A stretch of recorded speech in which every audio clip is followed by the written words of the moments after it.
नमस्कार. गरुड मुद्रेच्या या दुसऱ्या भागात आपलं सर्वांचं हार्दिक स्वागत.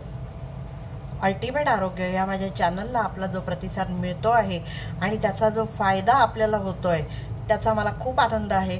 आणि ही गरुड मुद्रा ही त्यातलीच एक अत्यंत महत्त्वाची मुद्रा आहे. तिचे फायदे वळण्यापूर्वी, तिच्या फायद्यांकडे वळण्यापूर्वी मला तुम्हाला काही प्रश्न विचारायचे आहेत. तुम्हाला खूप सतत थकवा आलेला असतो, सतत खूप स्ट्रेस घेता तुम्ही, फटीग येतो, काही करूच नाही असं वाटतं, हे जग गेलं खड्ड्यात, हे आयुष्य गेलं खड्ड्यात, अशी काही भावना असते. तुमची स्किन ड्राय पडली आहे, त्याला सतत कंड येते, तुमचे सतत मूड स्विंग्स होतात, असं काही होतंय. तुम्हाला दिशाच नाही आहे आयुष्याला, असं काही जाणवतंय. म्हणजे आपण जगतोय म्हणून जगतोय, बाकी काही करायची आता इच्छा नाही आहे आणि मला काही साध्य पण करायचं नाही आहे असं वाटतंय. तुमची इम्युनिटी कमी झाल्याचं जाणवतंय. तुम्हाला वातविकार त्रास देत आहेत. कोणतंही इन्फेक्शन झालं की ते पहिलं तुम्हाला होतं असं होतंय. स्त्रियांना मासिक पाळीच्या वेदना सहन होत नाही असं होतंय. किंवा डोकं खूप भडमडल्यासारखं वाटतंय, चित्त अजिबात स्थिर नाही असं वाटतंय. थोडक्यात सांगायचं तर ही सगळी लक्षणं जर तुमच्यामध्ये असतील तर तुमचा वायू बिघडलेला आहे. म्हणजे पंचतत्वांपैकी वायू हे तत्व बिघडलंय. जर तुम्हाला गळून गेल्यासारखं वाटत असेल, थकवा असेल, तर ह्याचा अर्थ तुमच्या शरीरातला वात कमी झाला आहे, वायू कमी झाला आहे. आणि जर तुमचं डोकं भणभणल्यासारखं वाटत असेल, चित्त शांत नसेल, तर ह्याचा अर्थ वायू वाढला आहे असं आहे. तर वायू तत्व जर वाढलं तर वातविकार होणार.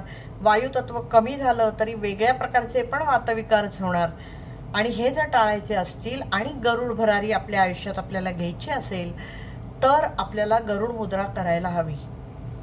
मानसिक स्तरावर बोलायचं तर आपल्याला सतत स्ट्रेस असणं, आपली सतत चिडचिड होणं, किंवा हे सगळं जग माझ्या विरुद्ध आहे, त्यांनी कटकारस्थान करतायत माझ्या विरुद्ध असं वाटणं, किंवा देवाने ही सगळी संकटं माझ्याच वाट्याला का आणून ठेवलीत असं वाटणं, ही सगळी सुद्धा वात बिघडल्याची लक्षणं आहेत.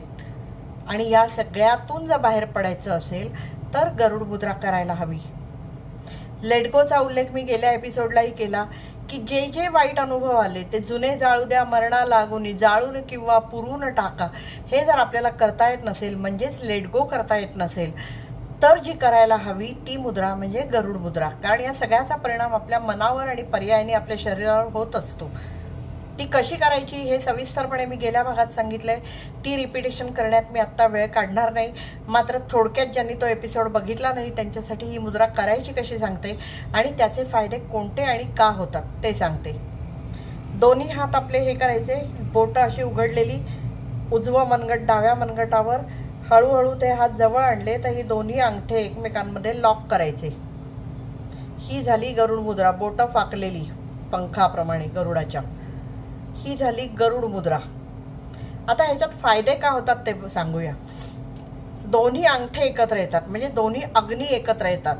अग्नी जेव्हा वाढतो तो वायू जास्त प्रमाणात कंझ्युम करतो, त्याच्यामुळे आपला वातविकार कोणत्याही प्रकारचा असेल तर तो कमी व्हायला मदत होते.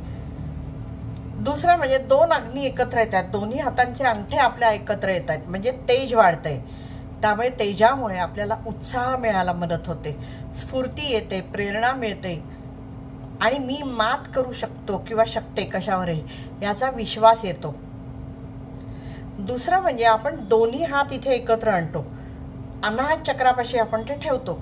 समजा दिवस मी सांगितलं त्या पद्धतीने केलं तरी चालेल, नाही तर नुसत्या अनाहत चक्रापाशी ठेवले तरी आपण ते काय करतो, आपण यिन आणि यांग दोन्ही बाजूचे जे एनर्जीज आहेत त्या एकत्र मिसळतो.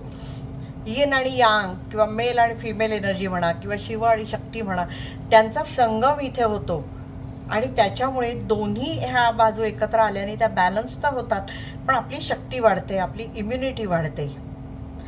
तिसरा फायदा हा होतो की मी असं म्हटलं की मूलाधार चक्रापासून वरपर्यंत आपण ते हात जेव्हा असे असे करत नेतो किंवा नुसत्या अनाहत चक्रापाशी जरी ठेवले तरी आपले सगळे जे पाचक अवयव आहेत ते त्याच्या खाली आहेत.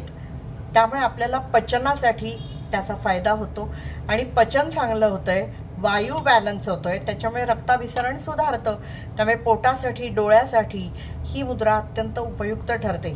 इम्युनिटी आपली वाढवण्यासाठी उपयोगी ठरते, कारण रक्तप्रवाह सुरळीत सुरू झाल्याने प्रत्येक पेशीपर्यंत आपलं पोषण पोचतं. त्यामुळे त्याच्यासाठीही आपल्याला उपयोगी पडते.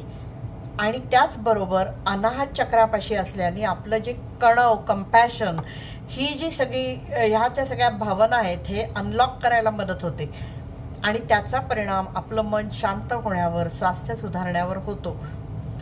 ही मुद्रा करताना जर मेडिटेटिव्ह म्युझिक लावलं तर त्याचा खूप जास्त फायदा होतो. खूप शांत वाटतं. कोणतंही तुम्हाला जे आवडेल ते मेडिटेटिव्ह म्युझिक यूट्यूबवर आता अवेलेबल आहे, ते घेऊन तुम्ही ती केलं तरी चालतं. पण ते छान वाटेल ते केलं तर, आणि झटक्यात आपल्याला स्ट्रेस फ्री होता येईल, शांत होता येईल. आणखीन एक याचा फायदा म्हणजे मी मासिक पाळीचा उल्लेख केला. काही स्त्रियांना खूप वेदना असतात आणि त्या सहन होत नाहीत मासिक पाळीच्या वेदना, त्या दूर करायलाही ह्यांनी मदत होते. आणि मानसिक फायदा तर मी तुम्हाला सांगितले, ते सगळेच मानसिक फायदे आहेत. त्या सगळ्यावर मात करून गरुड भरारी घेण्यासाठी ही मुद्रा करायलाच हवी.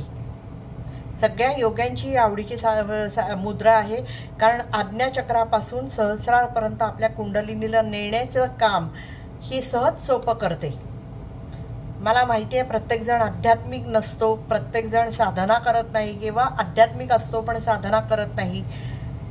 सहस्रार चक्रापर्यंत कुंडलिनी जाणं हा प्रत्येकाचा हेतू असू शकत नाही, हे सगळं मला माहिती आहे. पण जे जे शारीरिक आणि मानसिक फायदे मी सांगितले तेही या मुद्रेमुळे होतात. आणि त्यामुळे सर्वसामान्यांनी सुद्धा साधना करत नसतानाही ही मुद्रा करायला हवी, त्याचे फायदे त्यांना होतील. ही अशीच माहिती घेऊन मी दर शनिवारी आपल्या भेटीला येणार आहे. मात्र ती आपल्यापर्यंत पोचावी यासाठी आपण हे चॅनल लाईक, शेअर आणि सबस्क्राईब करणं गरजेचं आहे. ते तुम्ही कराल अशी मला आशा आहे. करा अशी माझी तुम्हाला विनंती आहे. तूर्त इथेच थांबते. धन्यवाद.